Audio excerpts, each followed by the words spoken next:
Welcome back everyone, Boshi here, and I'm hoping you guys are jumping over here from my previous video I just put up a little while ago, and that was about the Pixneal fusion and its materials. So I went over every epic that was included in there. We did get bamboozled a little bit. Wenderin and Grunch were not part of the fusion, they were just champions that were added into the game for the Christmas fusion, or Christmas time. So there's 4 epics. There are only 7 rares added to the game for the fusion, so I went over those as well. Overall, the fusion seems pretty cool, the epics seem pretty unique, and the rares actually really aren't that bad.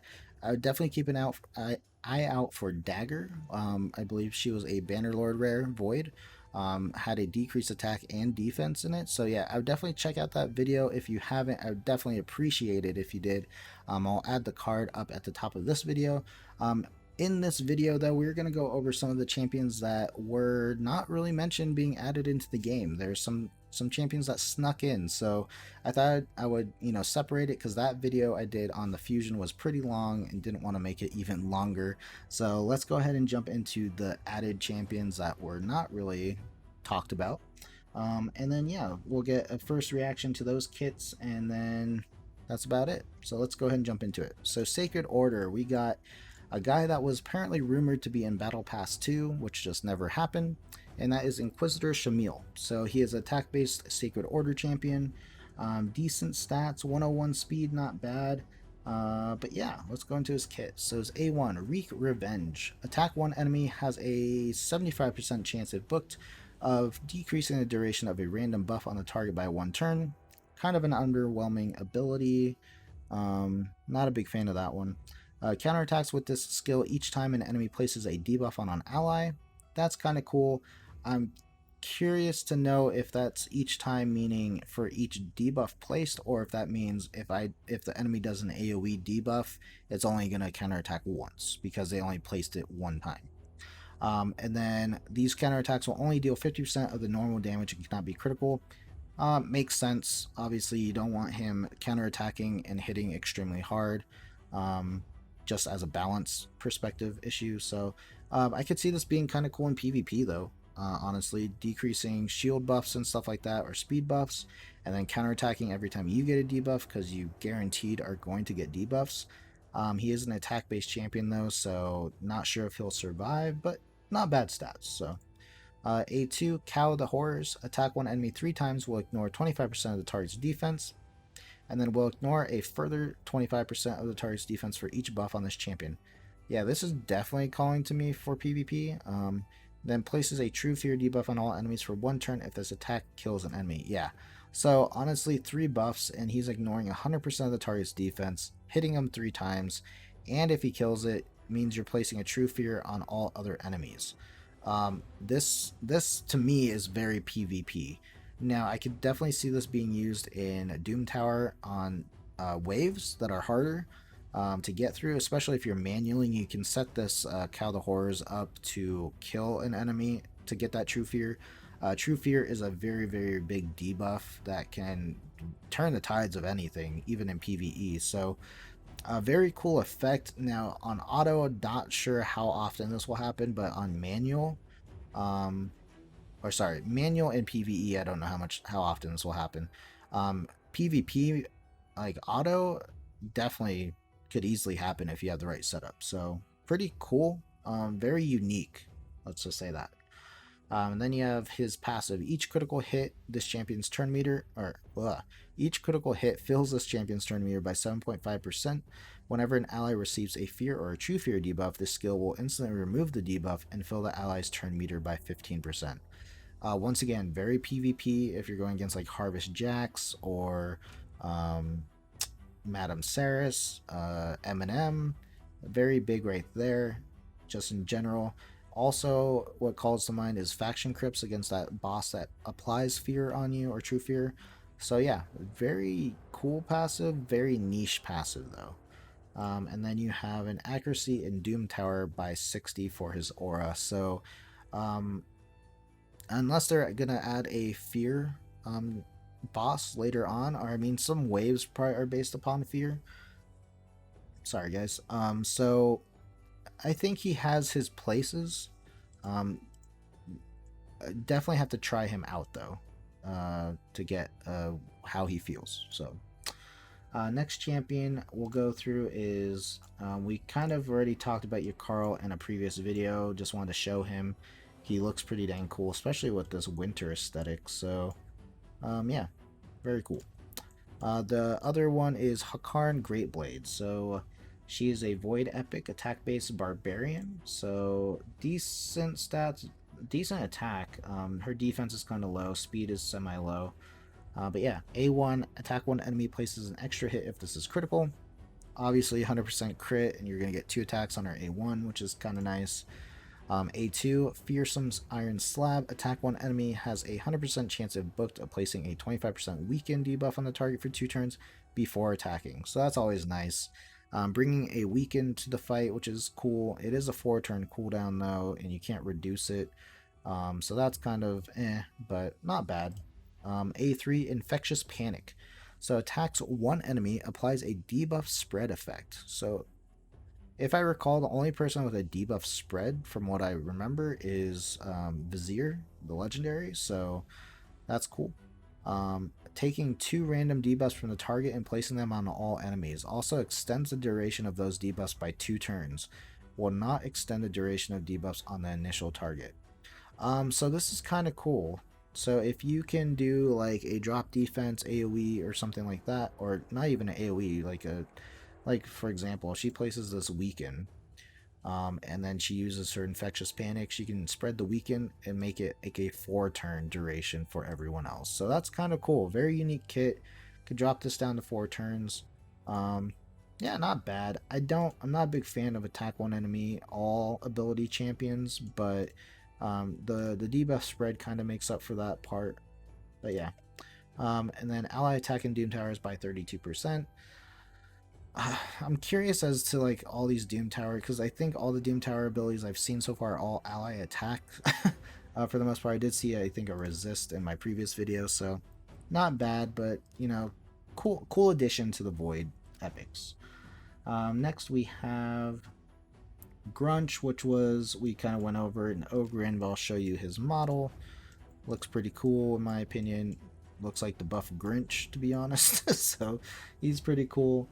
We have a Lizardman epic, which a lot of people have been not very happy with the epic Lizardman only secret room. So another added Lizardman. Looks looks pretty cool. Very unique. Yeah, so he is a support champion, which is always nice.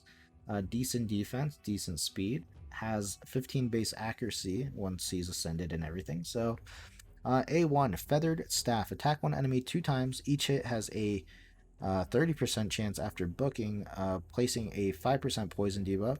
Not a bad thing to have an A1 that applies poisons, even if it's a low chance. Steel Skull has a very similar effect. I think his is 35% chance. And he actually applies poisons pretty decently. So yeah, very cool. A2, Lore of Restoration.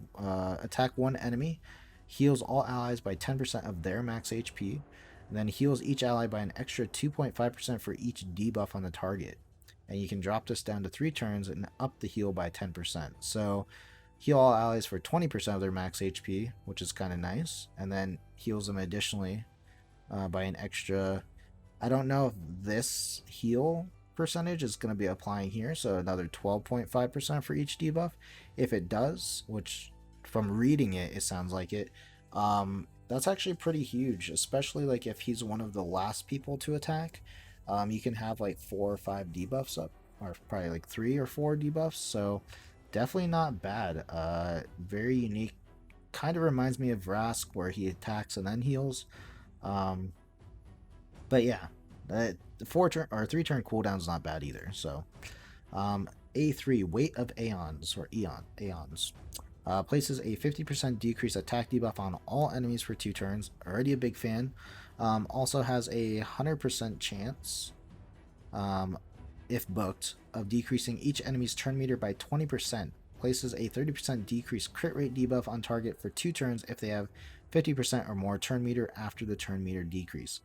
So I like the decreased attack part. Not a big fan of decreased crit rate, just because I feel like that's more of a PvP type thing. but maybe further in the Doom Tower, decreased crit rate is going to be a thing because I saw it on a different champion as well. So yeah, could be useful. He's mainly there for that decreased attack though. Once again, can drop it down to 3 turns. Very unique ability though. And then he has a passive, Steward of Time. Increase the duration of 2 random debuffs on the attacker by 1 turn when attacked. Occurs once per hit. That's kind of cool. So if you have debuffs up and they have AoE attacks, it's just going to increase the duration. It's not a chance, it's just going to increase it. So if they only have 2 debuffs, you're increasing those debuffs. So very pretty cool passive. Build him tanky. He is a bit attack based, but he's literally there to just heal. So I would definitely not build him attack unless he has crazy modifiers, which I highly doubt. So defense build, and he's just going to be a pretty dang good support. And then he has ally accuracy and Doom Tower by 60. Yeah, could be very cool. Definitely will be useful for the secret room for Lizardman if you can get your hands on one of them. Because I know in the epic department, Lizardman is struggling very hard. So an addition is never a bad thing. So yeah. Next is, I'll go ahead and show you guys Wenderin because she was added to the game. Pretty cool, or he, or whatever it is. So yeah, pretty cool looking aesthetic. Then we have Nekhret the Great, which was an undead. So this was actually a legendary. I was very surprised to see this guy in here, and he has a lot going on. So maybe I just missed something. Maybe he was announced, I just didn't see it. But anyway, so he's a defense-based legendary. Decent HP, low attack, very high defense. Well, not very high, but pretty dang high defense. Decent speed. And he has a lot of abilities, so let's go ahead and jump into that. A1, Tomb Glaive. Attack one enemy 3 times. Each hit has a 30% chance if booked of placing a 50% decrease attack debuff for 1 turn. This effect cannot be resisted. Already doesn't need accuracy on his A1, and he's attacking 3 times, so 3 times, each time has a 30% chance. So I mean, pretty much gonna keep that decreased attack up. Very cool, to be honest. And by the way, he looks awesome, so there's that shield. So yeah, A1, off to a good start. A2, Legion of the Damned, can drop down to 4 turns. Teams up with allies to attack one enemy. Okay, so he's just an ally attacker that just grabs everyone. It's not even just like 3 other allies, it's everyone. All allies under ally protection debuff or ally protection buffs placed by this champion will join the attack. Allies joining the attack will use their default skills, grants an extra turn if this attack does not kill the target. That is huge, guys. Okay, so where is his ally attack? Okay, ally protection. I said ally attack, I think somewhere in there. It was ally protection. So, places a block debuffs. Oh, sorry, Disturbing Infusion. Places a block debuffs buff, a 50% ally protection buff, and a 25% strength. 25% strengthened buff on an ally for 3 turns. Oh, okay. Okay, interesting. Okay, we'll have to look at his kit overall, I think. So his first passive, Unsleeping Aegis. Whenever an ally is attacked while under an ally protection buff placed by this champion, places a shield buff on the ally equal to 30% of this champion's max HP for 2 turns. Occurs only if an ally does not already have a shield buff placed by this champion. Also, decrease the cooldown of this champion's Legion of the Damned skill by 2 turns if the shield buff is placed. Okay, Legion of the Damned. Okay, this is ally attack. Okay, his other passive, Arise My Minions. Place a block debuffs buff and a 25% strengthened buff for 3 turns on an ally with the lowest max HP at the start of each round. Also places a 50% ally protection buff on them for 6 turns. What is this? And it doesn't have a cooldown. And the ally protection cannot be removed. Okay. And then ally resist and all of that. Okay, so let's look at his kit, because his kit is huge. And we only have one other champion after this. So can drop an attack on his A1. Doesn't need accuracy. Actually doesn't It doesn't need accuracy in general, so that's already a great start. All his stuff is based off of defense, which is only his A1. So his A2 will attack with allies that have ally protection. And then if it doesn't kill the target, he gets an extra turn. So that's kind of cool. He does not have an AoE ally protect though. So he places an ally protect on one champion with his A3, which also applies a strengthen to them. Do note that ally protection cannot be removed on either of his passive or this ability. So he's applying on this ability, he's applying one ally protection. On his passive, he's adding ally protection for 6 turns on the lowest max HP champion. Which is interesting because I'd imagine it's going to be the same every single time, which is why it's applying it for 6 turns. So if he uses his A3, and then obviously his passive's on, he's already ally attacking with 2 other people. And then you have his other passive. Whenever an ally is attacked while under ally protect, he's placing a shield on them.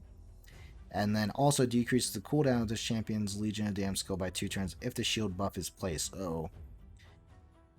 He has a lot to his kit. He seems ridiculous, to be honest, though, guys. Ally attacker with a lot of protection for everyone is just crazy. I wish I could get my hands on him to try him out, but he is a Void Legendary, so he's going to definitely be hard to get. Definitely keep a lookout for him, though. He can definitely be account changing, I feel like. Especially, I feel like in Doom Tower. He brings a lot of protection. And a lot of damage just in general with the ally attack. So, wasn't expecting him to be in the game, but he is. And the last one is a Knight Revenant that we wanted to look at, which was Rector Drath, which is this guy. Or girl. Not exactly sure. Support champion. 109 speed. Very quick. Decent HP attack and defense, guys. So let's go ahead and check. A1. Scepter of Authority. Attack one enemy has a 50% chance if booked of placing a decreased attack debuff for 2 turns. Always a fan of decreased attack on A1s. Necromutation, A2, heals all allies by 20% or 40% if booked of this champion's max HP. After healing, places a perfect veil buff for 2 turns on all allies with full HP. Kind of like Duchess. And then places a 15% continuous heal buff for 1 turn instead on all allies with less than 100%. So she's either going to hide everyone if they're at 100%, or she's going to put a continuous heal on everyone that's not. So that's kind of cool. Can drop this down to 4 turns. Yeah, not a bad A2, guys. Pretty cool, actually. A3. Revive a single ally with 60% HP and fills their turn meter by 60%. Places a perfect veil buff on them for 3 turns, and it's a 4-turn cooldown. Rezzing is always a good thing on kits. Very cool. And then passive, Master of Ghosts. Whenever an ally under a veil or perfect veil buff gets a turn, heal them by 10% of their max HP. Also increases the resistance of the allies under veil or perfect veil buff by 50%, or by 50, not percent. Will only increase resilience once per ally if there are multiple rectors on the team. Okay, so you just can't stack. And then ally resist in Doom Tower by 55. Pretty cool kit. Very support. She does not have a cleanse, but she is a massive healer. So, and brings a res. So pretty cool kit overall. You know, a good added addition to the Knight Revenants. More support champions, not like they needed more, but they have a decent amount. So yeah, and then we have a couple of uncommons. We have Icebound Prospector, attack one enemy, and then attack one enemy has a 15% chance of placing a stun. Kind of cool, I guess. We have an Orc, Sun Tribe. Attack one enemy, heals this champion by 10% of the damage inflicted, and then sacks HP equal to 10% of this champ's max HP. Heals a target ally by 10% of their max HP. Also has a 50% chance if booked of placing a 7.5% continuous heal buff on that ally for 1 turn. It will kill the champion if it happens to. Kind of cool. And then we have the last one is a barbarian sandbow.